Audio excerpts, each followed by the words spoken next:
Hello ಸ್ನೇಹಿತರೆ, ಹೃದಯ ಸಂಬಂಧಪಟ್ಟ ಕಾಯಿಲೆಗಳನ್ನ ತಿಳ್ಕೊಳ್ಳಿಕ್ಕೆ ಕೆಲವು ಪರೀಕ್ಷೆಗಳನ್ನ ನಾವು ಮಾಡ್ತೀವಿ. ಅದರಲ್ಲಿ ಬಹಳ ಬೇಸಿಕ್, ಹಾರ್ಮ್ಲೆಸ್ ಮತ್ತೆ ಸೇಫೆಸ್ಟ್ ಟೆಸ್ಟ್ ಮತ್ತೆ ಚೀಪ್ ಅಂಡ್ ಬೆಸ್ಟ್ ಟೆಸ್ಟ್ ಅಂತಂದ್ರೆ ಇ ಸಿ ಜಿ ಅಂದ್ರೆ ಎಲೆಕ್ಟ್ರೋಕಾರ್ಡಿಯೋಗ್ರಾಮ್ ಅಂತ.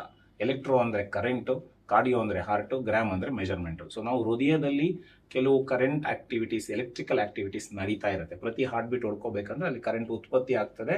ಆ ಉತ್ಪತ್ತಿ ಆದ್ಮೇಲೆ ಹಾರ್ಟ್ ಬೀಟ್ ಆಗ್ತದೆ. ಅದನ್ನ ನಾವು ರೆಕಾರ್ಡ್ ಮಾಡಿದಾಗ ಹೃದಯಕ್ಕೆ ಸಂಬಂಧಪಟ್ಟ ಕಾಯಿಲೆಗಳ ಕೆಲವು ಸೂಚನೆಗಳು, ಸುಳಿವುಗಳು ನಮಗೆ ಸಿಗುತ್ತೆ. ಅದನ್ನ ತಗೊಂಡು ಈ ಕಾಯಿಲೆ ಆಗಿರ್ಬೋದು ಈ ಪೇಷಂಟ್ಗೆ ಅಂತ ಹೇಳ್ಬಿಟ್ಟು ನಾವು ಚಿಕಿತ್ಸೆನ ಒದಗಿಸ್ತೀವಿ. ಅದನ್ನ ಮಾಡ್ಲಿಕ್ಕೆ ನಾವೇನ್ ಮಾಡ್ತೀವಿ ಅಂತಂದ್ರೆ, ಒಂದು ಡಿವೈಸ್ ಇರ್ತದೆ, ಮಷೀನ್. ಇದು ಆ ಮಷೀನ್ ಇಂದ ವೈರ್ ಕನೆಕ್ಟೆಡ್ ಇರ್ತದೆ. ಇಲ್ಲಿ ಚೆಸ್ಟ್ ಲೀಡ್ಸ್ ಅಂತ ಹಾಕಿರ್ತೀವಿ, 6 ಚೆಸ್ಟ್ ಲೀಡ್ಸ್ ಬರುತ್ತೆ. ಮತ್ತೆ ಎಲ್ಲ ಕೈಗೆ, 2 ಕೈಗೆ 2 ಕಾಲಿಗೆ ಒಂದೊಂದು ಲೀಡ್ಸ್ ನ ಕನೆಕ್ಟ್ ಮಾಡ್ತೀವಿ. ಅದು ಎಲ್ಲಾ ಒಂದು ಎಲೆಕ್ಟ್ರಿಕಲ್ ಆಕ್ಟಿವಿಟೀಸ್ ನ ಅಗ್ರಿಗೇಟ್ ಮಾಡ್ಬಿಟ್ಟು ಈ ಮಷೀನ್ಗೆ ಕೊಡುತ್ತೆ. ಇದು ಅದನ್ನ ಅನಲೈಸ್ ಮಾಡ್ಬಿಟ್ಟು ನಮಗೆ ಒಂದು ರಿಪೋರ್ಟ್ ಕೊಡುತ್ತೆ.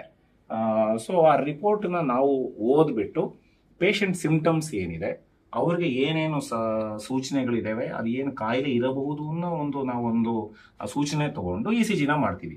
ಎರಡನ್ನೂ ಕೋರಿಲೇಟ್ ಮಾಡಿ ಈ ಕಾಯಿಲೆ ಇರಬಹುದೇನೋ ಅನ್ನೋ ತರ ಮಾಡ್ತೀವಿ.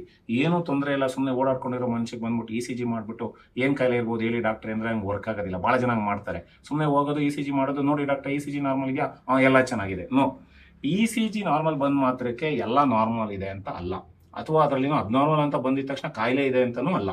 ಅದೊಂದು ಸೂಚನೆ ಅಷ್ಟೇನೆ. ಸೊ ಇ ಸಿ ಜಿ ನಲ್ಲಿ ಏನಾದ್ರೂ ವ್ಯತ್ಯಾಸಗಳಿದ್ರೆ ನಾವು ಅದನ್ನ ಬೇರೆ ಏನಾದ್ರೂ ಸಮಸ್ಯೆಗಳಿದೆಯಾ ಅಂತ ನೋಡ್ಲಿಕ್ಕೆ ನೆಕ್ಸ್ಟ್ ಪರೀಕ್ಷೆಗಳನ್ನ ಮಾಡ್ಕೊಂಡು ಕನ್ಫರ್ಮೇಶನ್ ಮಾಡ್ಕೋಬೇಕಾಗತ್ತೆ. ಸೊ ಏನೇನು ಕಾಯಿಲೆಗಳು ಗೊತ್ತಾಗಬಹುದು?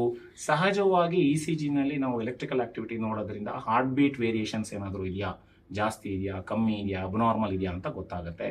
ಎರಡನೇದು, ಹಾರ್ಟ್ ದಪ್ಪ ಇದೆಯಾ, ಏನಾದ್ರೂ ಊದ್ಕೊಂಡಿದ್ಯಾ, ಅಗಲ ಆಗಿದೆಯಾ, ಅದೆಲ್ಲ ಗೊತ್ತಾಗ್ತದೆ. ಅದರ ಜೊತೆಗೆ ಕವಾಟದ ಸಮಸ್ಯೆಗಳೇನಾದ್ರೂ ಇದೆಯಾ, ಮತ್ತೆ ಹೃದಯದ ಸುತ್ತ ಇರ್ತಕ್ಕಂತಹ ಒಂದು ಇದರಲ್ಲಿ ಏನಾದರೂ ನೀರು ಸೇರ್ಕೊಂಡಿದೆಯಾ ಅಂತ ಗೊತ್ತಾಗ್ತದೆ.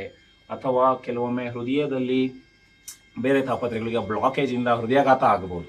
ಸೊ ಹೃದಯಾಘಾತ ಅನ್ನೋದಕ್ಕೆ ಮೊದಲನೇದು ನಮಗೆ ಇ ಸಿ ಜಿ ವ್ಯತ್ಯಾಸಗಳು ಬಂದ್ಬಿಡ್ತವೆ. 95% ಆಫ್ ದ ಜನರಲ್ಲಿ ನಮಗೆ ಹೃದಯಾಘಾತದ ಸೂಚನೆಗಳು ಇ ಸಿ ಜಿ ಗೊತ್ತಾಗುತ್ತೆ, ಬಟ್ ಎಲ್ರಿಗೂ ಗೊತ್ತಾಗಲ್ಲ. ಏನೇನೋ ಅಂತ ಬಂತು ಇ ಸಿ ಜಿ ನಾರ್ಮಲ್ ಅನ್ನ ಮಾತ್ರಕ್ಕೆ ಎಲ್ಲ ನಾರ್ಮಲ್ ಇದೆ ಅಂತಾನು ಏನಿರೋದಿಲ್ಲ. But majority of the times ನಮಗೆ ಗೊತ್ತಾಗ್ತದೆ. ಸೊ ಈ ತರದೆಲ್ಲ ಸುಳಿವು ತಗೊಂಡು ನಾವು ಚಿಕಿತ್ಸೆನ ಮುಂದುವರಲಿಕ್ಕೆ ಅನುಕೂಲ ಆಗ್ತದೆ.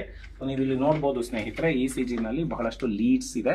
ಇದರಲ್ಲಿ ಎಲ್ಲ ನಮಗೆ ಎಲೆಕ್ಟ್ರಿಕಲ್ ಆಕ್ಟಿವಿಟಿ, ಪಲ್ಸಸ್ ಎಲ್ಲ ಕಾಣ್ತಾ ಇದೆ. ಓಕೆ, ಸೊ ಇದು ಬಹಳ ಬೇಸಿಕ್ ಪರೀಕ್ಷೆ.